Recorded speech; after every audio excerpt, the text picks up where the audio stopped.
اعوذ باللہ من الشیطان الرجیم بسم اللہ الرحمن الرحیم اعوذ باللہ من الشیطان اللعین الرجیم بسم اللہ الرحمن الرحیم الحمد للہ ذی المن والاحسان وذی العز والسلطان الذي خلق الإنسان وعلمه البيان والحمد لله الذي نور قلوبنا بولاية محمد وآل محمد اللهم صل على والحمد لله الذي جعلنا من المتمسكين بولاية أمير المؤمنين علي بن أبي طالب والسيدة الجليلة المخدومة المحرومة حق ميراث أبيها وعلى سبطين سيدين سيد شباب أهل الجنة الحسن والحسين وعلى آله الطيبين الطاهرين المعصومين المنتجبين ولعنة الله على أعدائهم من الآن إلى قيام يوم الدين آمين يا رب العالمين. أما بعد فقد قال الله تبارك وتعالى في محكم كتابه المبين وهو أصدق الصادقين وقوله الحق. بسم الله الرحمن الرحيم. ومن يعمل من الصالحات من ذكر أو أنثى وهو مؤمن فأولئك يدخلون الجنة ولا يظلمون نكيرا. وقال أمير المؤمنين علي بن أبي طالب الجنة جزاء كل مؤمن محسن. صدق الله العلي العظيم وصدق رسوله النبي الكريم. سامعین گرامی قادر ناظرین محترم، ایصال ثواب کی مجلس عنوان ہے آخرت کی منزل، آخرت کا سفر، آخرت کے مراحل، آخرت کے مرتبے، درجات. یہ ساری منزلیں آپ حضرات کی خدمت میں گزارش ہیں. اس سے پہلے کہ میں گزارش کروں، آپ حضرات ایک مرتبہ سورہ حمد اور 3 مرتبہ سورہ اخلاص کی تلاوت کر کے مرحوم بند حسن ابن مختار احمد، سید محمد علی نقوی ابن سید حسن عباس نقوی، سیدہ سکینہ بنت سید جعفر حسین زیدی کے لیے سورہ مبارکۃ الفاتحہ اور یہ ساری اچھائیاں، ساری نیکیاں، ساری خوبیاں ان مرحوم کی طرف ایصال کر رہے ہیں، بھیج رہے ہیں. اللہ درجات اعلی علیین میں دے، برزخ کے راہوں کو آسان کر دے، مشکلات مرحومین کی دور کر دے. یہ سورہ فاتحہ، یہ دعا، یہ نماز سب انہی کے ایصال ثواب کی ہے. برزخ کو عالمی مثال بھی کہتے ہیں چونکہ اس دنیا کی طرح ہے، لہذا ہر لحاظ و صورت کے ساتھ اسی دنیا کی طرح سے مربوط ہے. لہذا مادہ اور خواص اور خصوصیت کے اعتبار سے مختلف مدت کے بعد ایسے عالم میں داخل ہونا، اسی دنیا میں داخل ہونا، یہ دنیا کے سامنے بالکل ماں کے پیٹ کی طرح ہے. آپ کا بدن بھی برزخ میں بدن مثالی ہے، یعنی شکل کے اعتبار سے بالکل وہی بدن ہے، لیکن جسم اور مادہ نہیں ہے، بلکہ بدن لطیف ہے. وہ ہوا سے بھی لطیف تر، کوئی شے بھی اس کا رکاوٹ نہیں کر سکتی. اگر کوئی نقطہ بھی بنتا تو یہ اسے دیکھ لیتی ہے، اس لیے کہ یہ عالم برزخ میں ہے. اس کے لیے دیوار، پردے کوئی حیثیت نہیں رکھتے. امام جعفر صادق علیہ الصلوۃ والسلام نے ارشاد فرمایا، اگر اس بدن مثالی کو دیکھو تو وہی دنیاوی بدن رہے گا. ابھی اگر اپنے والدین کو خواب میں دیکھیں تو اسی دنیاوی بدن کو دیکھیں گے، اور لیکن اس کا جسم مادی قبر ہے، صورت اور بدن مثالی ہے. بدن برزخی آنکھیں ہیں بالکل ہماری آنکھوں کی طرح، البتہ ان آنکھوں میں درد نہیں ہوتا. وہ قیامت تک دیکھتی ہیں اور اچھی ہی دیکھتی ہیں، اچھی ہی رہتی ہیں. انہیں عینک کی ضرورت نہیں ہے، انہیں کسی چیز کی سہارے کی ضرورت نہیں ہے. ان کی آنکھیں کمزور نہیں ہوتی ہیں، اور یقیناً انہیں آئینے میں نظر آنے والی تصویر سے تشبیہ دیتے ہیں. حکمہ متعلق اس شرط کے ساتھ کہ اس میں دو باتیں پائی جاتی ہیں. ایک تو قیام بضاعت، یعنی اس طرح کے خود کھڑے ہو، نہ کہ آئینے کے سامنے، دوسرے شعور ادراک بھی ہو. بدن مثالی خود قائم ہے اور فہم و شعور میں رکھتا ہے. اس کی مثال بھی خوب ہے جو پلک جھپکتے ہی مسافروں کو طے کر لیتی ہے. مکہ مکرمہ چلے جاتے ہیں، مشہد مقدس میں چلے جاتے ہیں، اس عالم میں انواع اور اقسام کے کھانے پینے کی چیزیں بخوبصورت دلربا شکلیں، نغمے اہل دنیا میں سے کوئی بھی ان کی اس کی طاقت اور صلاحیت نہیں رکھتا. یہ سب موجود ہوتی ہیں اور بدن مثالی کے روحیں اس سے استفادہ کرتی ہیں، اس سے رزق کھاتی ہیں. البتہ اس دنیا کے کھانے پینے کی چیزیں، دیگر نعمتیں سب لطیف ہیں، مادہ بھی متعلق نہیں ہوتا. اس بنا پہ روایت میں ہے کہ ایک چیز مومن کے خواہش کے مطابق مختلف انواع میں تبدیل ہو جاتی ہے. جب وہ چاہیں، جس طریقے سے چاہیں، جیسا چاہیں، انہیں سب مل جاتا ہے اور انہیں تر و تازہ ملتا ہے. شدت تاثیر دنیا، یقیناً وہ ہر طریقے کی نعمتوں سے مستفید ہوں گے. یہی وجہ ہے کہ جب انسان کبھی دیکھے کہ اس کے برزخ کے عالم کیا ہے، بدن جسمانی میں روح کے اثر کیا ہے، ہر چند کے برزخ میں روح مبتلا عذاب ثواب ہوگی، قوت روح کے بنا پر بدن خاکی بھی متاثر ہوگا. اسی طرح کبھی اثر شدت سے حیات روح کا یہی بدن قبر میں بھی بوسیدہ نہ ہوگا.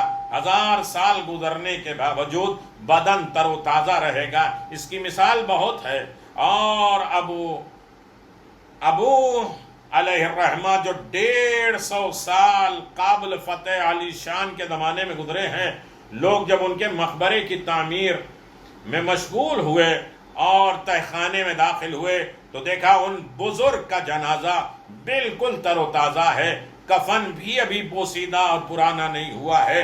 اس سے بڑھ کر جناب ابن بابوہ کے ناخون تھے جو 9 سال سے زیادہ کا عرصہ گزرنے کے باوجود آپ کے ناخون پہ لگی ہوئی مہندی کا رنگ بھی ختم نہیں ہوا تھا. چنانچہ روض الجناد میں لکھا ہے کہ جناب شیخ صدوق علیہ الرحمہ مدار بارش کی وجہ سے ٹوٹ گیا تھا. چنانچہ انہوں نے چاہا کہ اس کی تعمیر اور مرمت کرے. اس مقصد کے لیے جب مزار کی تہ خانے میں داخل ہوئے تو دیکھا کہ آپ کے جسد مبارک قبر کے اندر بالکل صحیح سالم رکھا ہوا ہے. ناخونوں پر، نیل پر مہندی کے رنگ بھی باقی ہے. یہ خبر تہران میں مشہور ہو گئی، مرحوم فتح علی شاہ تک پہنچی تو بادشاہ خود چند علماء ارکان حکومت کے ساتھ تحقیق کے لیے آئے. جیسا سنا تھا ویسے ہی پایا. اس کے بعد بادشاہ نے حکم دیا کہ مقبرے کی تعمیر اور آئینہ کاری کی جائے اور اسے اچھی طرح سجایا جائے. اب رہا مسئلہ یہ کہ میرے عزیزو، یہ تو حقیقت ہے کہ دنیا کی طرح سے ایک عالم برزخ ہے جو دنیا اور جنت کے بیچ میں ہے. دنیا یعنی عالم برزخ جو ہے وہ جنت اور جہنم کی طرف بھی ہے، کہ یعنی مختصر وقتی جنت اور وقتی جہنم. یعنی جو انسان مستفید ہوگا اسے فائدہ ملتا رہے گا، جو برزخ میں رہے گا جنتی چیزیں ہوں گی اسے اور بھیجنے میں ثواب ملے گا، اور برزخی جہنم میں رہے گا تو اسے عذاب بڑھتا جائے گا اگر اس کے لیے برائیاں بھیجی جائیں یا اس کی نسلوں میں برائیاں ہوں.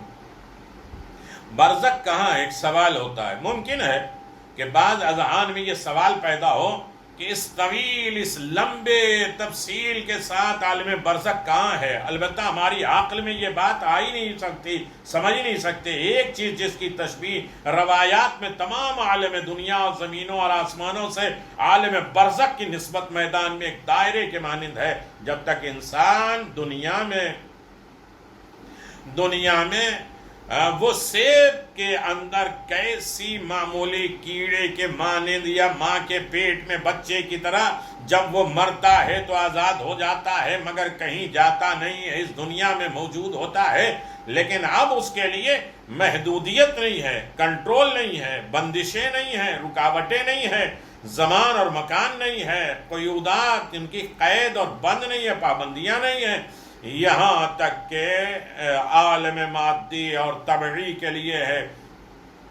جو بچہ بھی ماں کے پیٹ میں ہے، اگر کہیں کہ تمہارے پیچھے ایک ایسی دنیا ہے جس کے آگے ماں کا پیٹ کوئی حقیقت نہیں رکھتا، تو بچہ اس حقیقت کو ادراک نہیں کر سکتا اور اسے نہیں سمجھ سکتا۔ اسی طرح ہمارے لیے احسان کنندہ نہیں، لیکن بعد کے عوامل کا درک نہیں کر سکتا۔ چنانچہ قرآن مجید میں ارشاد ہے، کوئی بھی نہیں جانتا ان کے لیے کیا مہیا کیا گیا، کیا جمع کیا گیا۔ ہاں کچھ ضرور ہے جن کی خبر دی گئی ہے عالم برزخ، جہاں پر حاوی اس عالم کے احاطے میں رحم مادر سے زیادہ بہتر تعبیر نہیں کی جا سکتی۔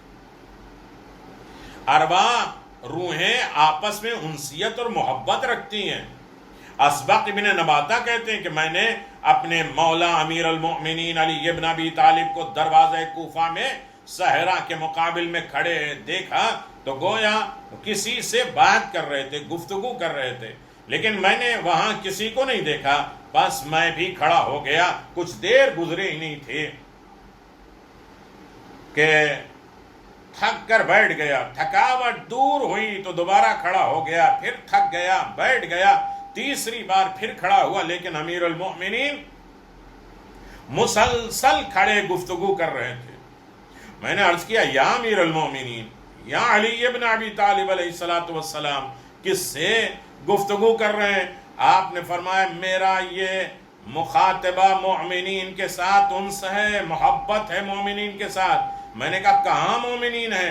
آپ نے فرمایا، ہاں ان لوگوں سے جو دنیا سے چلے گئے، عالم برزخ میں جو مومنین ہیں، میں ان کا بھی مولا ہوں، میں ان کا بھی حاکم ہوں۔ یہاں پر نہیں ہے مومنین، لیکن میں ان سے بات کر رہا ہوں۔ میں نے عرض کیا، وہ روح ہیں یا جسم؟ فرمانے لگے، روح ہیں۔ اگر تم انہیں دیکھتے تو معلوم ہوتا کہ کس طرح وہ آپس میں جمع ہوتے ہیں، ایک دوسرے سے انس، محبت کی باتیں کرتے ہیں، نعمات خدا کو یاد کرتے ہیں۔ یہ بندہ دنیا کا تو ہے نہیں کہ ایک دوسرے کے ساتھ نہ بیٹھے، ایک دوسرے میں کیڑے نکالے، اختلافات ڈالے، فتنے پھیلائے۔ یہ ساری چیزیں روحوں میں اچھی روحیں ہیں، جب پیدا کی گئی ہیں تب بھی ساتھ میں رکھا گیا، اور آج جب مر گئی ہیں تب بھی انہیں ایک ساتھ رکھا گیا، عالم برزخ میں بھی اور عالم ذر میں بھی ایک ساتھ رکھا گیا۔ یہ ان کے درمیان انس اور محبت کی ہوتی ہے۔ وادی السلام روحوں کا مرکز ہے، یہاں انسان مشرق مغرب ہر جگہ سے لوگ جمع ہوتے ہیں۔ عالم برزخ، ایک حدیث میں آتا ہے کہ کوئی بھی مومن مشرق مغرب سے کسی بھی حصے سے جب دنیا سے جاتا ہے تو اس کی روح لی جاتی وادی السلام میں، جوار امیر المؤمنین میں ہوتے ہیں۔ بالفاظ دیگر نجف اشرف ملکوت علیہ نمائش ہے، اور کافر کے لیے صحرا برہوت یمن کے وہ خطرات وادی ہیں جہاں نہ سبزہ اگتا ہے نہ پرندہ وہاں سے پرواز کرتا ہے۔ وہ ملکوت سفلی کے ظاہر ہونے کی جگہ ہے۔ اور ہم جواری حضرت علی ابن ابی طالب کے پڑوس کے متعلق جو سنا ہے وہ روحانی مجاورت سے متعلق ہے، چاہے بدن کتنا ہی دور ہو، حضرت علی ابن ابی طالب سے قربت علم اور عمل کے اعتبار سے باعث قریب ہوتی ہے۔ ایک گناہ بھی اگر کسی سے سرزد ہو جائے تو اتنا ہی وہ علی سے دور ہو جاتا ہے۔